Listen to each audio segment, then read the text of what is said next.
Hello and welcome to the A Quilting Life podcast. I'm Sherri McConnell from A Quilting Life. And I'm Chelsi Stratton from Chelsi Stratton Designs. And this podcast is airing on August 8th, 2022. We are super excited because, we're actually taping it early, but as of today, Chelsi's kids are back in school. My kids are back in school.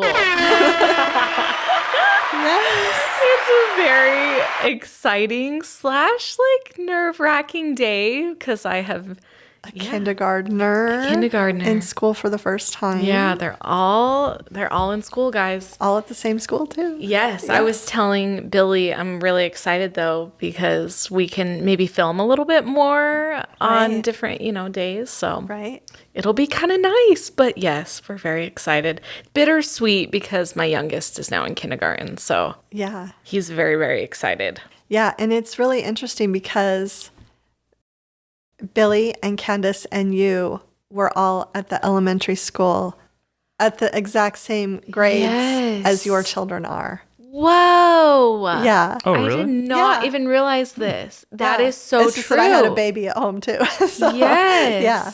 Oh my goodness. Yeah. Yeah, I'm not thinking of before. So we had a 5th grader and a 2nd grader and a kindergarten. Harper's 3rd. Harper's 3rd. So it's almost close. Basically the same. 5th in kindergarten. Yes, 5th in kindergarten. Yeah.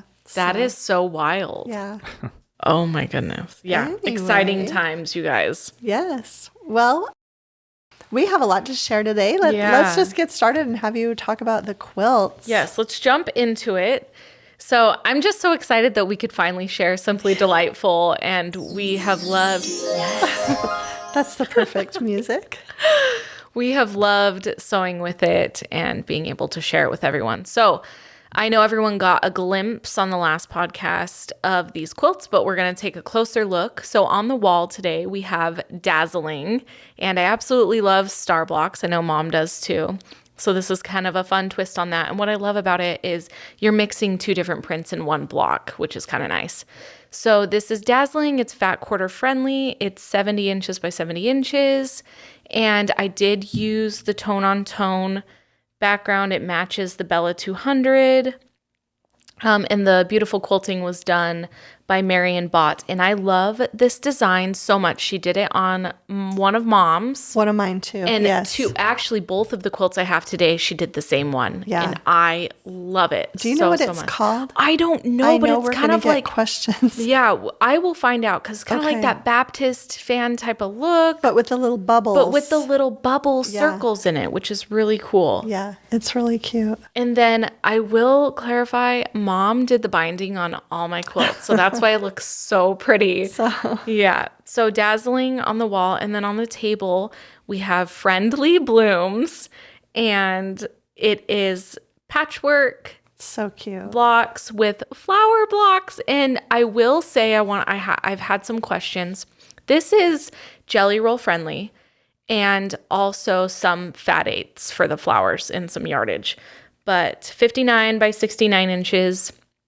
And I've had some questions about the flower blocks, and Billy and I will do a video where we talk more about that. It's a little bit tiny piecing, but not anything too crazy. So when we do a video with just showing this quilt, I can talk more in detail about that. But it's so much fun, you guys. I thought at first that it would be difficult and take me a lot of time to make, and it just flew by. It's adorable. Yeah. And Mom already this morning, she's like, hey, I need the pattern. I'm like, okay, I'll. Well, because what I'm going to do, I'm going to make 3 blocks, 2 patchwork and a flower, and I'm going to put it on the wall in my sewing room. Yes. I think that would be a cute little wall hanging. It will be so cute. Yeah. It will be so cute. So, yeah, give me the pattern. I shall. Okay. The patterns will be linked in the description of this video, so you can find them in my shop there. So find them there, look for them there. Yeah. And yeah. They're awesome. Those are the quilts. I love them. I'm excited about them. Yeah. And you'll have individual videos coming out later on. And yes. And the next time it's your turn on the podcast, you'll have your other 2, right? Yes. Yep. I'll have 2 more to share. Yeah. But yeah. Okay. Oh, one more thing. Can I say one more thing? You'll notice I actually put a border on one of my quilts, you guys. How shocking is that? Mom is always the one that does colorful borders. I love this pink border. The pink border is so cool with the teal. With the teal stripe binding. Yeah. Yes. I just love. Just noting that very quickly because I shocked myself that I actually put a colorful border on. While we're talking, do you want your leftovers from the bindings? I have Yes, I do, Mother, because then I could make a scrappy binding. Okay, remind me to give you those. Mother. Scrappy bindings, guys, that's where it's at. And Mom has a tutorial on that. Yes. It's an old one, but yeah. Yeah, no. Okay, so today's new find an old favorite is the magic pins. And this little packet was actually in my most recent Sew Sampler box. And it has the two that I like the most, the extra long with the pink top, and then the quilting pins. And they're pretty long too. They're 1 3/4 inches. They're still long. And they're still longer than a lot of pins. Yeah. These pink ones are 2 1/4 inch. I actually brought my pin cushion. What I love about these pins is the little tips are super easy to grab onto. Yeah, they're like gripped. Yeah, they have like grooves on them, and that's why I love them so much. Yeah, so I was glad to see this in the Sew Sampler box because I feel like it'll introduce a lot of people to these pins. And I actually heard about them from Corey Yoder at Market several years ago. I feel like it was around the time our Labor of Love book came out, or not Labor of Love, Sunday Best Quilts. Yeah.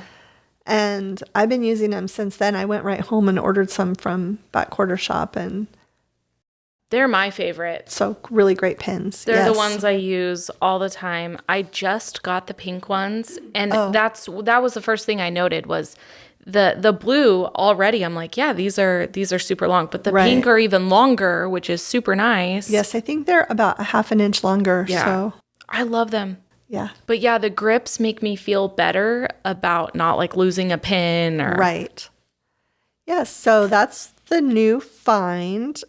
We also wanted to give you an Emma fabric update. I was actually in a Zoom meeting a couple weeks ago with Mr. Dunn, the owner and founder of Moda Fabrics, and he addressed the supply chain issue for just a minute and said it was doing a little bit better. He did say that there is still an issue with these what are they called? Cargo ships. What are the storage containers from the cargo ships? They've actually been loaded off of the ship, but they're waiting for trucks to bring them to Moda. So, and I know that Joanna Figueroa's Christmas Stitched collection has been really delayed. Oh, that makes me sad. Yeah, they were supposed to have a Fat Quarter Shop sew along in July with that, and it's delayed till the end of August. So I don't know if we're out of the woods yet with Emma. We haven't heard, but we just want to let you know you probably should prepare for it to be a little bit late for sure. Yeah. Just, they're doing better, but there are still. And we will keep you updated with all of these.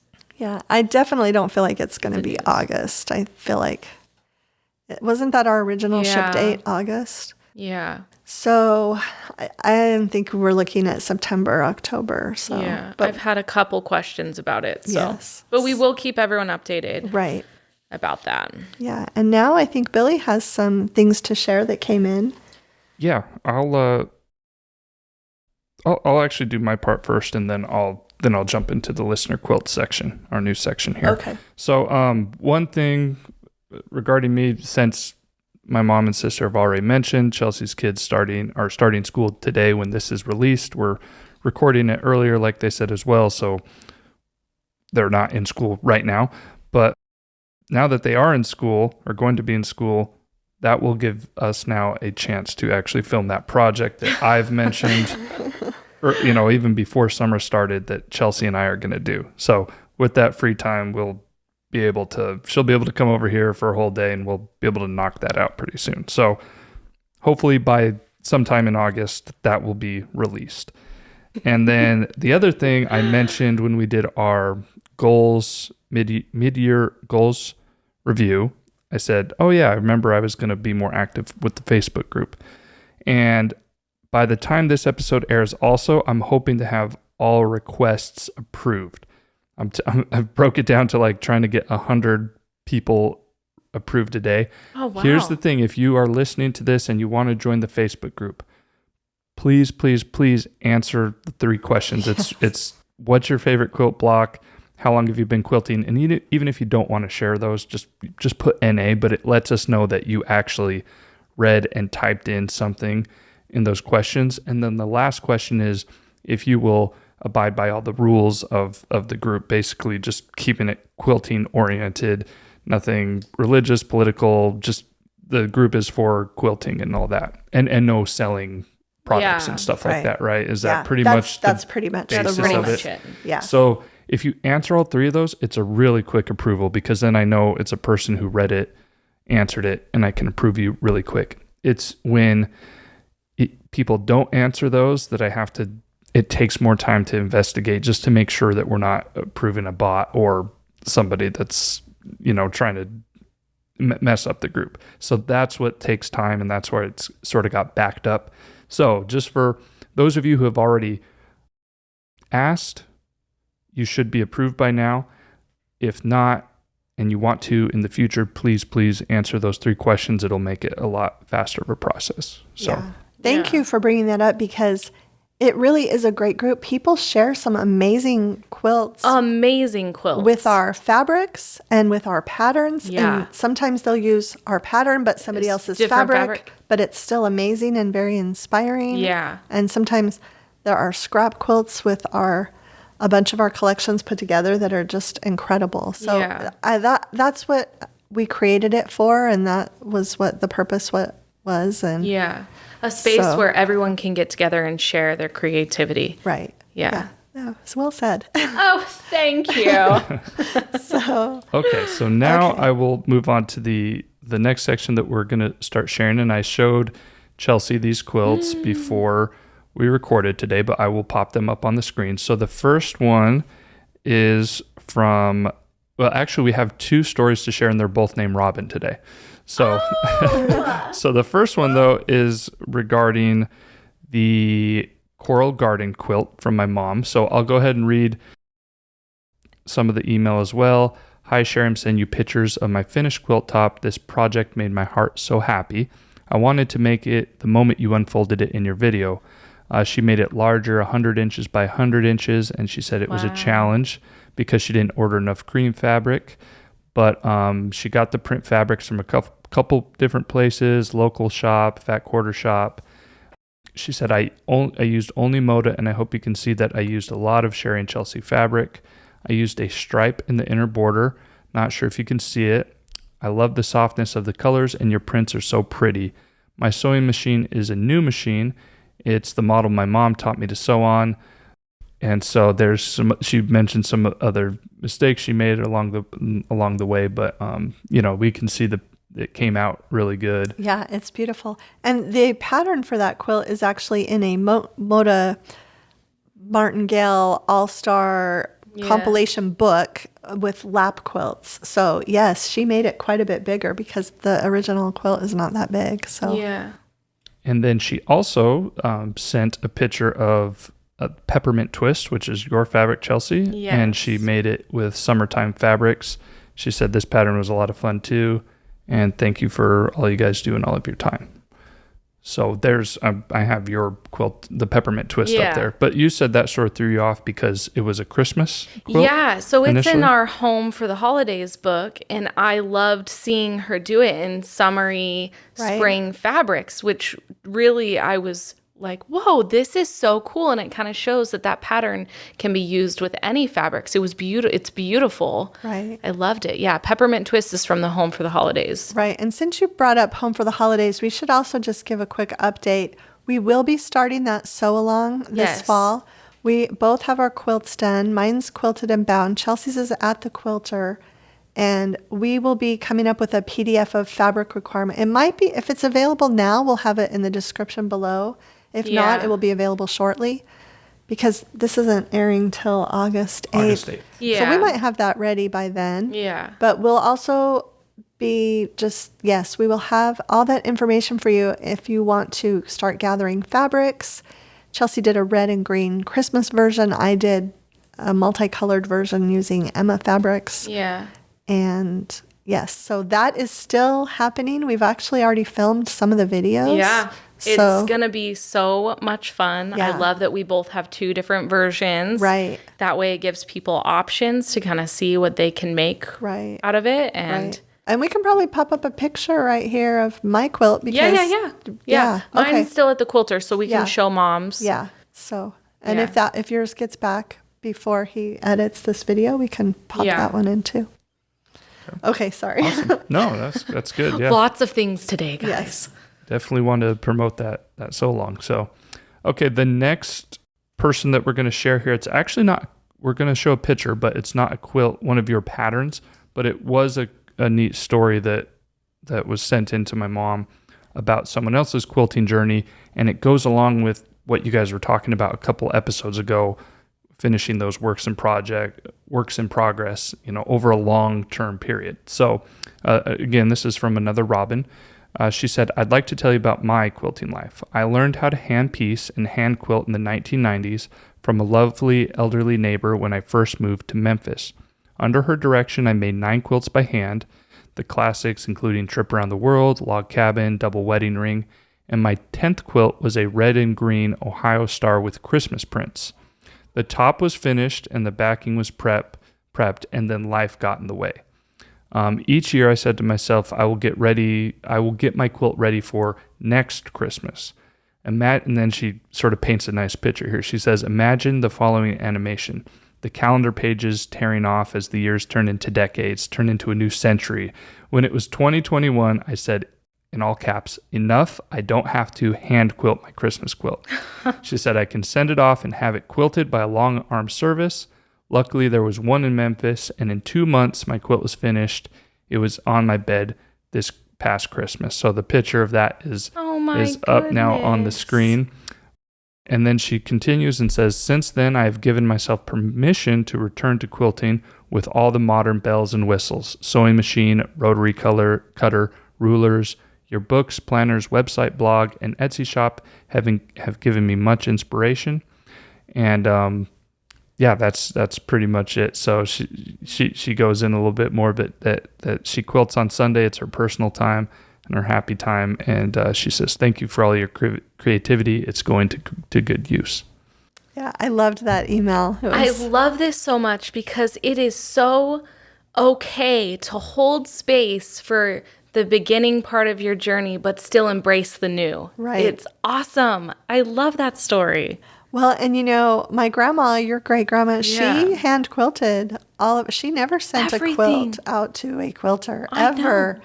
And I think as she got older, she asked me about that a couple of times. And I told her, well, Grandma, just send them to me and I'll get them quilted for you. Yeah. And she never did. But I did, after she passed away, my mom gave me a couple of quilt tops, and one of them I got quilted right away, and I sent it back to my mom. So my mom has it. That scrap quilt that her mom made, and it's machine quilted. But I think I have another one in a box. I need to just get that out and take it to a quilter and get it quilted. So, yeah. So, yeah, I mean, if that quilt was started, which I'm thinking it was because she mentioned decades. Right. Well, she mentioned the new century. So that quilt had to have been started in the 90s. In the 90s, It's right. so and crazy. just finished in Christmas of 2021. Right. Yeah. So you're looking at, 30 years, around 30 years of finishing that quilt. Right. Yeah. Thank you. Keep sending those emails. Yes, please we have send more them. to share, so Yeah. it might take a couple podcasts if you send it in, but Yeah. But I think that's a good We segment. will get it Yes. shared, y'all. And then so with that, we'll jump into the main topic of today's episode. And I just wanted to mention that it is a topic that has been discussed in past episodes, but not for the entire episode. So every once in a while, this subject does pop up. Either it's been through listener questions. I think you guys chose to talk a little bit about it. I even saw this is 2 years ago, episode 6, because I was looking through. There was a segment where you talked about quilting as a business. But today you guys are going to really break it down more And we know that this may not be everyone's goal to start a quilting business, but you do get questions about it. And there may be aspiring quilters who want to turn their hobby into a business like the both of you have. And so basically you guys are going to jump in and hit different key points about what it would take to, how to start a quilting business, what you guys wish you had known, where to start, and how to implement all these different things. So guys, take it away. Teach everyone how to do it. Teach everyone. Yeah. Can I start? Is that okay? Please do. I want to preface this whole thing with an experience I had on an airplane. I'm trying to remember when it might have been one of the last times I flew before the pandemic. But anyway, I got seated on this airplane in between these two women who were obviously business professionals, I could tell.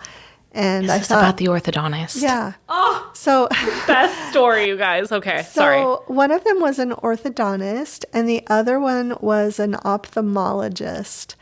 And boy, I felt like, like my business is way down here. These two went, but anyway, the orthodontist, she was actually returning from a wedding that she had been to. She was from India. And she had been, I believe, to Oregon for this wedding. Anyway, she was an orthodontist, but she also had an MBA. And I said, wow. And I don't know, we just all started talking about what we did. And she said, yeah, I got my orthodontics degree, but I knew right away I was going to run a practice and that I needed business knowledge. And so she said, I went and got an MBA. And she said it was the best thing I ever could have done. And the other woman, who was an ophthalmologist, and I believe her husband was also a doctor of some kind as well, she said the same thing. She said, I so regret not taking business classes. And I said, well, I'm on a much smaller scale than you two, but I regret not taking business classes. Yeah. And it just kind of really made me realize how important, especially in today's world where we have so many people who own their own businesses. And that was even before the pandemic, before everybody went to work from home and some of them stayed there. So anyway, I feel like this is a great topic, even if you don't have a quilting business or a desire for a quilting business, any kind of business, or your children or your friends, so these are hopefully some helpful tips that will help anyone. Yeah. So I love that. I loved that story, you guys. I came home and told you about it. I remember. Yeah, because she knew who my orthodontist was.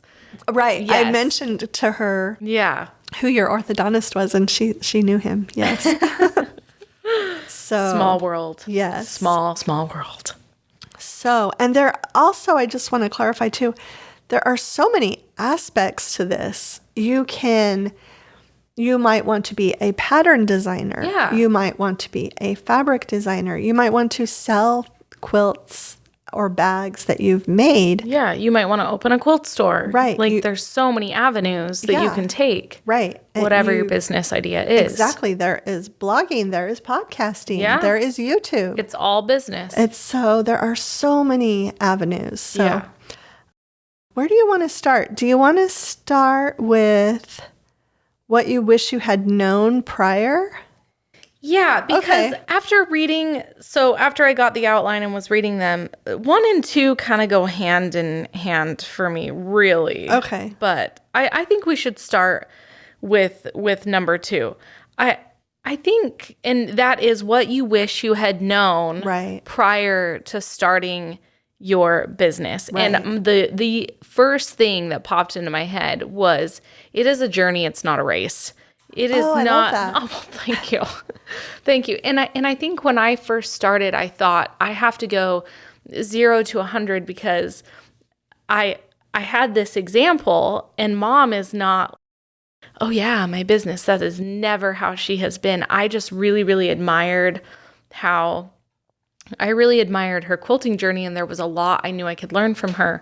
But I think at the beginning, I thought I had to achieve all these things and these milestones right at the beginning. And I wish I would have just realized it really is a journey, and you enjoy every aspect of it. And you're not racing. It's not a competition.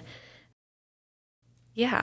Yeah, I love that. I put a lot of pressure on myself. You were trying to catch up to her immediately. Immediately. And that's not possible. Yes. And you know that was kind of like my, I just felt like there was a ton of pressure to kind of catch up to her. And once I let that go, it was so much better.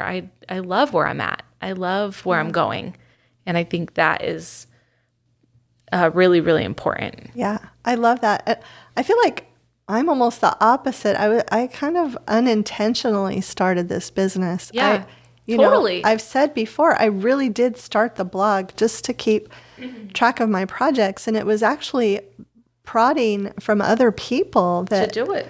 Yeah, and I'm really grateful for those women who, reached out to me and said, hey, I think you could do this, or I think you could do that. And so that's one thing. I wish I would have maybe been a little bit more intentional. I wish I would have maybe had a plan when I started. Once I realized it was a business, I should have made a plan. Yeah. So you kind of wish you would have implemented that right at the start. I see what you're saying. And I think that also is important and goes in line with it's a journey. Even though it's not a race, you still have a plan set in place. Right. It's important to have micro goals that lead to goals and achieving those things. So I agree. I think that's really, really important as part of it. And then along with that is record keeping. I wish I had started keeping better track, just even of all my blog posts, because now I have, thousands of blog posts. Yeah. I don't know how you filter through that. And sometimes I wish I had just kept better records at the beginning, put more tags in my posts so that I can find them. The ones that I did, once I started doing that, I can go back and search the categories on my blog. Yeah. Table runners, and I can go back to see everything that's about the table runners. Anything I tagged with a table runner, I can go all the way back and find it. But at the beginning, I wasn't doing that. I wasn't utilizing those tools for organization that were available to me. So. Yeah. Those are all great ones. I love that. Yeah. So I just thought, let's see. I just have some thoughts that I have 9 tips. Do you want me to just go through these? Oh my goodness, first? Please. I don't have 9. Okay. So This is primarily it's primarily thoughts on blogging, but it really does apply to Instagram, YouTube, anything like that. And let me clarify, this next one is the outline says top 5 tips to give someone who's wanting to start a quilting business or any business, because this will still apply, I believe. Right. Okay, so the first thing is if you're going to, and this is kind of, I guess, after you've actually decided that you want to do something, because you have to get your material out there some way. Yeah. I guess I could add what I wish I had known prior to starting a business was that how effective YouTube was at gaining an audience too, because we didn't realize that until the pandemic. That so many people came to us from YouTube who had never seen the website, who don't go to Instagram, who don't go to Facebook. There's just that was one thing I really didn't realize. But once you've decided to post regularly, whether it's Instagram, your blog, your YouTube, start with weekly. So whether you put up a video a week or a post a week or a photo a week, whatever, just start. Make it consistent. Right. Consistency is the key. And I think sometimes, like me personally, I'll get in the headspace, people don't want to see too much. No, they do. Yeah. That's why they're in your community. Right. And that's the importance of it, is stay consistent with good posts that you've planned and are important to you, and implement those and start weekly. Right. Yeah. And number 2 is to plan ahead. It just makes it so much easier. I wish I had learned this a long time ago, but now I plan my content out at least a month, sometimes 2 and 3 months in advance. And think about we just shared the Simply Delightful fabrics and quilts. It was so easy to get on Instagram that first week because we knew what we were going to share. Yes. It was so nice. And this was the first year. Mom is pretty good about planning. And this was the first year I really realized how important that was. And it was the first time I had all my quilts done, all my patterns ready before we released. And it was so nice. Yeah. We went on a vacation that week. Yeah. And I didn't have to worry the week before when I was gone about anything because all my posts were prepared. Right. They were ready. Yeah. And we were actually out of town the week that we shared with your daughter. Mom, So, but it was okay. But you can do that year round. You can do that. You can go through the whole month of August and say, well, I'm going to post about this on Instagram on the first week and this on the second, or wherever you're trying to make, or your blog post, wherever you're trying to put that material out there, just jot it down in a calendar. I wish if I had started doing that 10 years ago, I would. But I will say, Mom is the queen of this. Our quilter, Marion and I have this really, really funny joke that we laugh about now. I had dropped off a quilt one day and I was like, Marion, I'm so excited. I have all my quilts done this time. And, Mom is off being like 6 months ahead of everything. And Marion goes, I know. I always ask her, are you working on things for 2025? Oh, that's funny. But yeah, Mom is super awesome about that preparation and getting things planned ahead of time. And it really does make it smoother. It makes it really, really helpful. Yeah. Okay, the next one I have on my list is to look at analytics. And I'm probably going to pick on Billy for this too, but I have to be better about this. Yeah, if you have a blog, as soon as you can, track it through Google Analytics. Get the real-time data. The Instagram shows, what's it called, Insights? Yeah, it's Insights. It's a tab if you have a business profile, and you can kind of look at, what was your engagement like? Who's your audience? What countries are they coming from? What is their age? Yeah. I think your YouTube, right? You have Google Analytics for Yep. Google owns channel. YouTube, so they everything. Yeah, but analytics for starting a YouTube channel is very key as well. You can, but it's all provided for you. It's you can get pretty much information about anything from, individual videos to the channel in general and everything. So yeah, it's definitely important to see who's watching your content, reading your content, viewing it, and then setting up a business plan based on that. Right. Yeah. Yeah. And I've started doing a monthly blog post with the favorites from that month. And the analytics are helpful for that. Because what I do is I go through on the last day of the month and I look at the top 5 most popular posts for that month. Yeah. And sometimes it's really surprising. For example, for July, the most popular post was the 10-day challenge that I did. I am not surprised by this, though, because that was super cool. Yeah, but this is the thing. Saturday 7 has not been beat since I've been doing this. Really? That was the first time that a post beat out Saturday 7 for the number 1 spot. Yeah. Your Saturday 7, though, is so consistent. It's obviously Saturday 7. Yeah.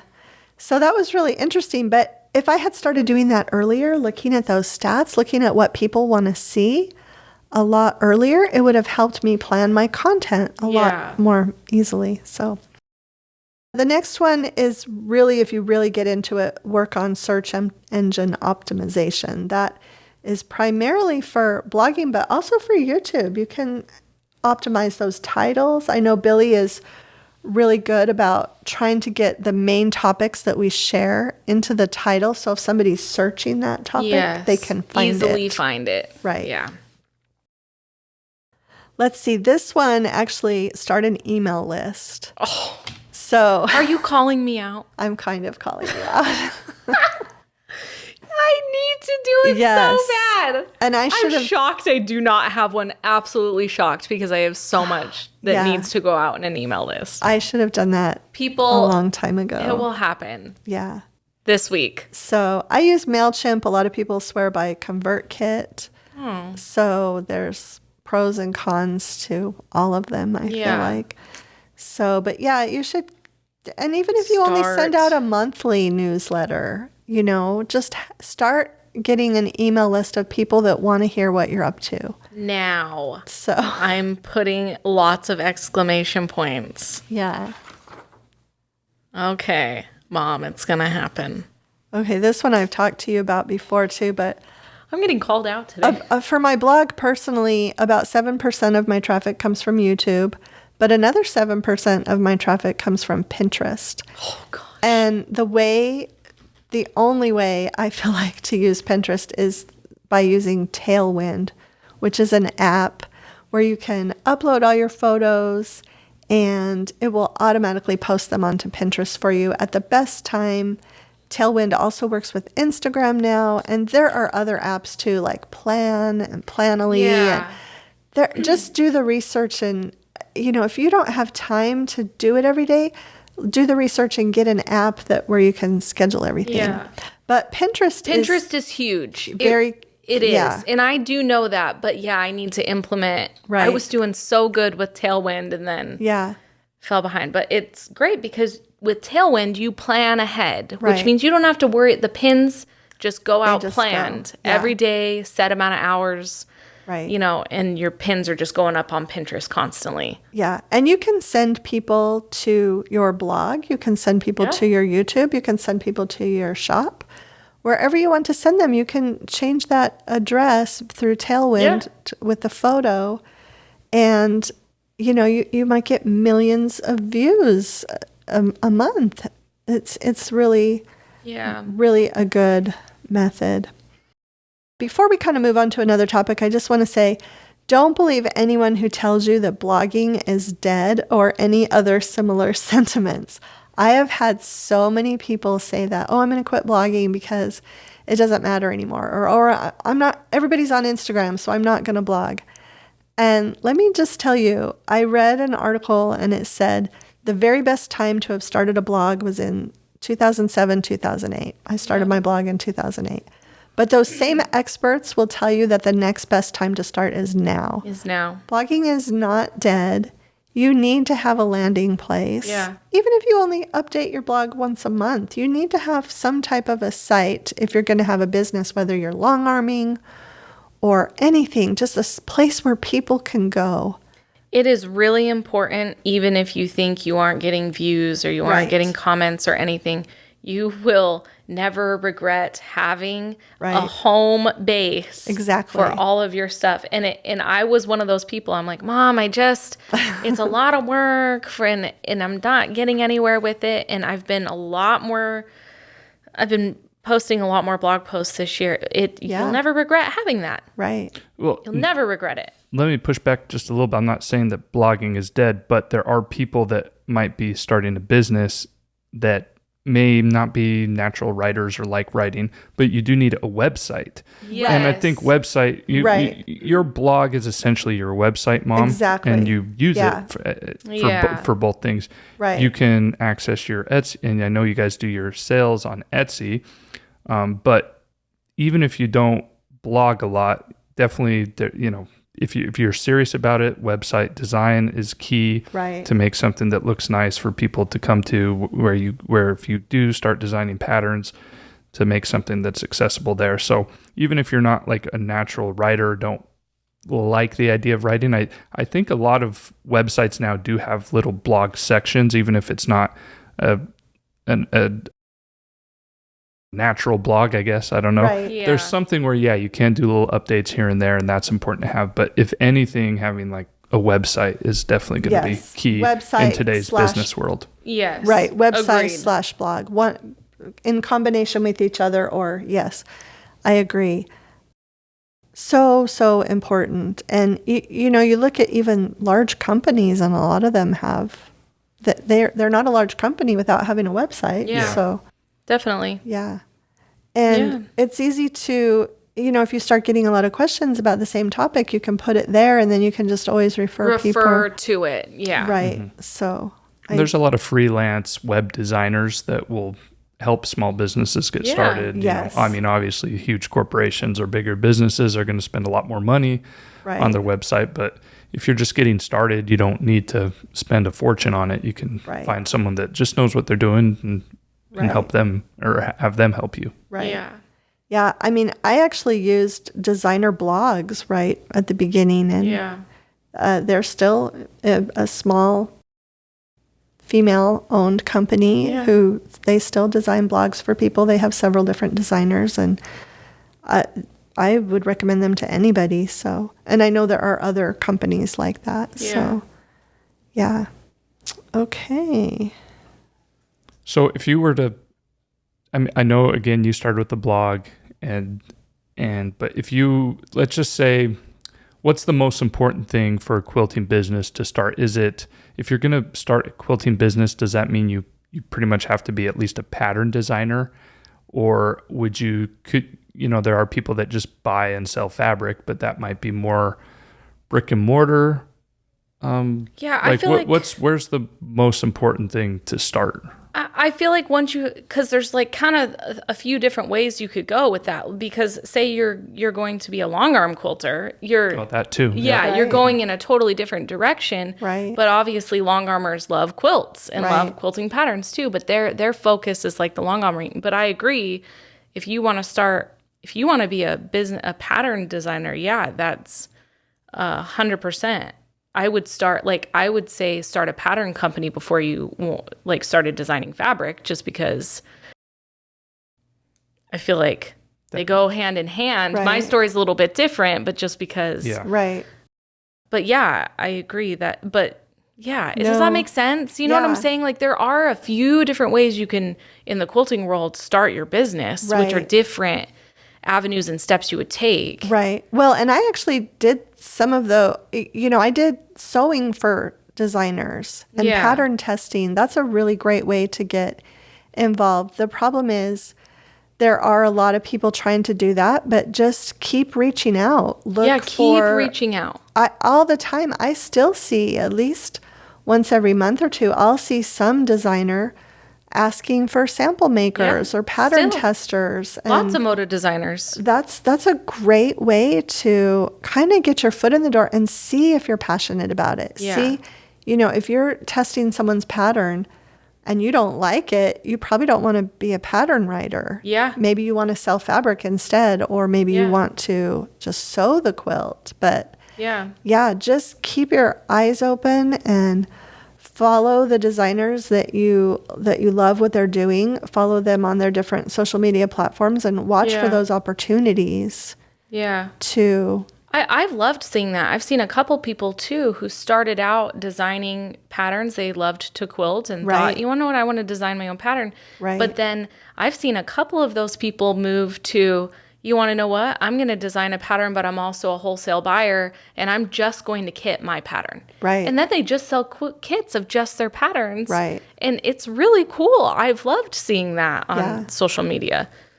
And I think, too, if you're passionate about quilting, just keep looking at all the different niches until you find the one that you love the most, because there are so many different ways you can go. Yeah, and definitely something you're passionate about. If the forefront of your mind is just money, I just don't know if there's...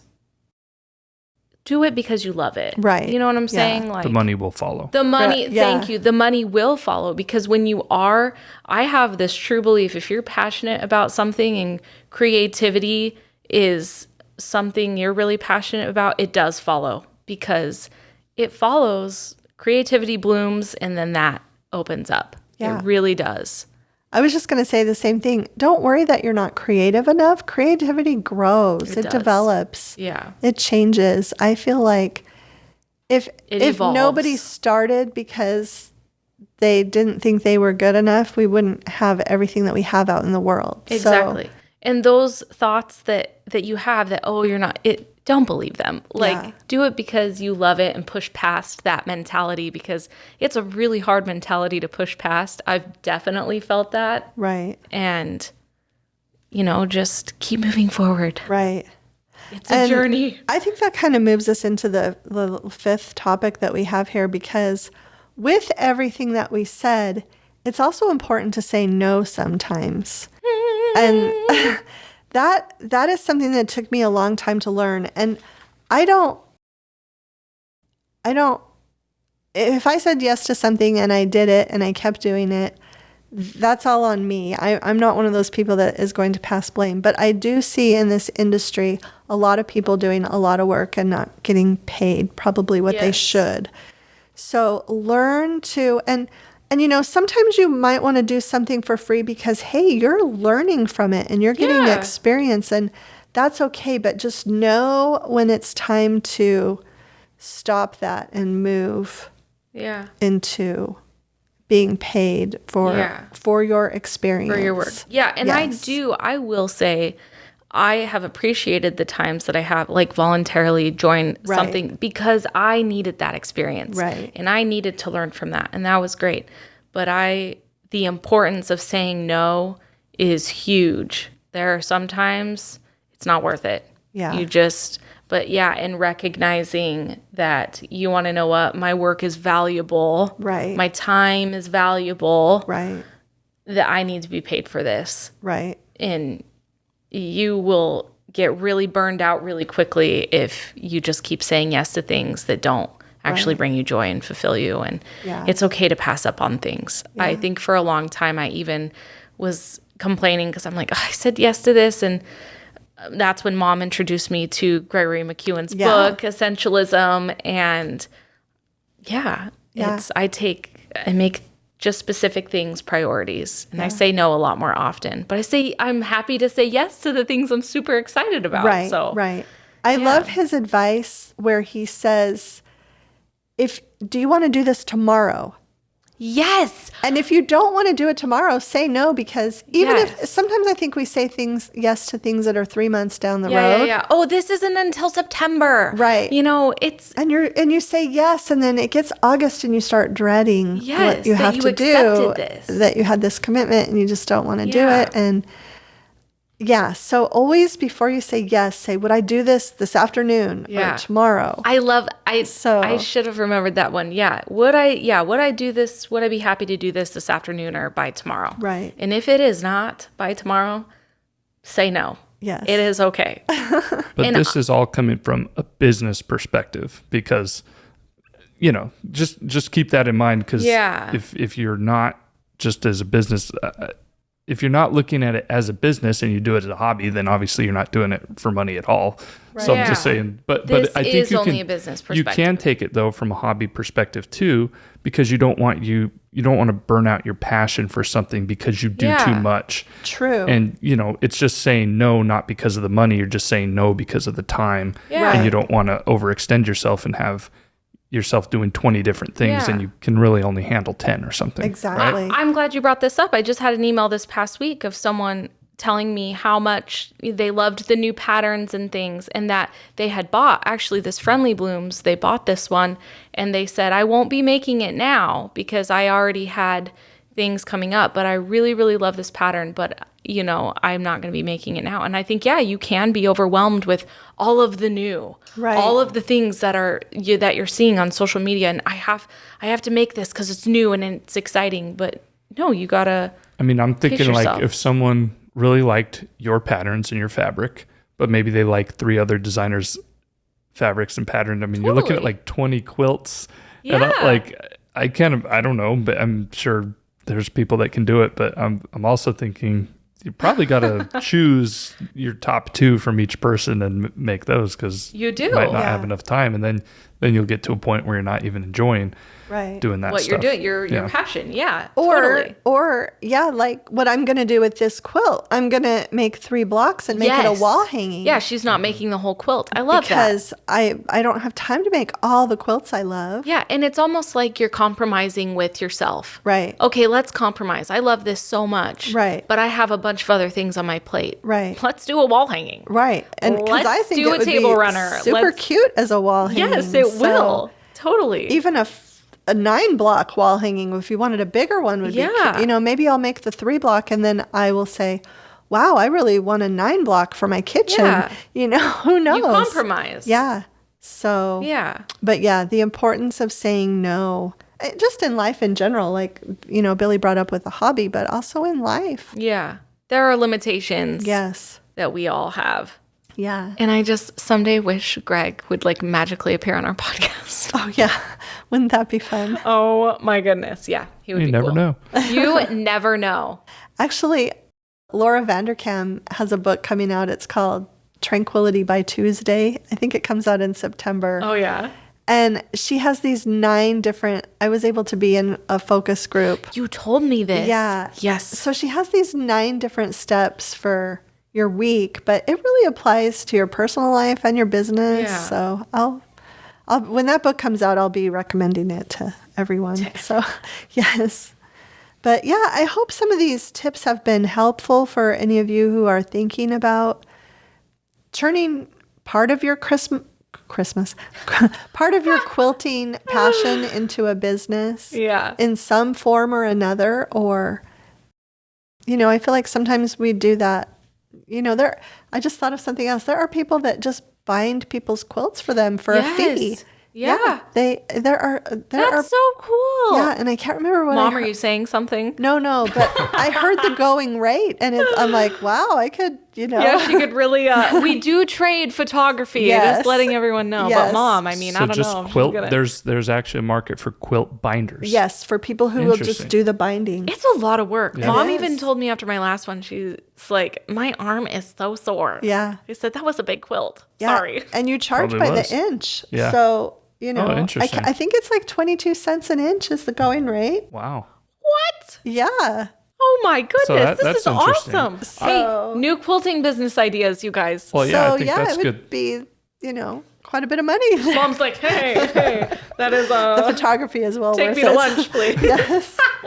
No. Actually, I do owe her some pictures that I got to get her today. So, Well, and I Hopefully was you'll be going happy with to those. go back to when you were talking about social medias, Instagram, Pinterest, YouTube, all these things that there's a visual aspect to it. I think in quilting, that's sort of why we were talking about it, because you have to have a visual aspect to a quilting business, because Right. it's all, it's art. You're looking at it. You need to see the colors. You need to see the fabric. You need to see the designs. Right. And I just wanted to mention that is like, that's why you guys were talking about those different things earlier, and that's why we do this podcast on a video format also. I mean, obviously, like the last 25 minutes of this podcast, you didn't really need to see anything. You could just Yeah. listen to Right. us talking about Right. it. But earlier, seeing Chelsi's quilt, showing Right. the listeners' quilts, there is a very important part of, I believe, the quilting industry where visuals, super important. So that's why it's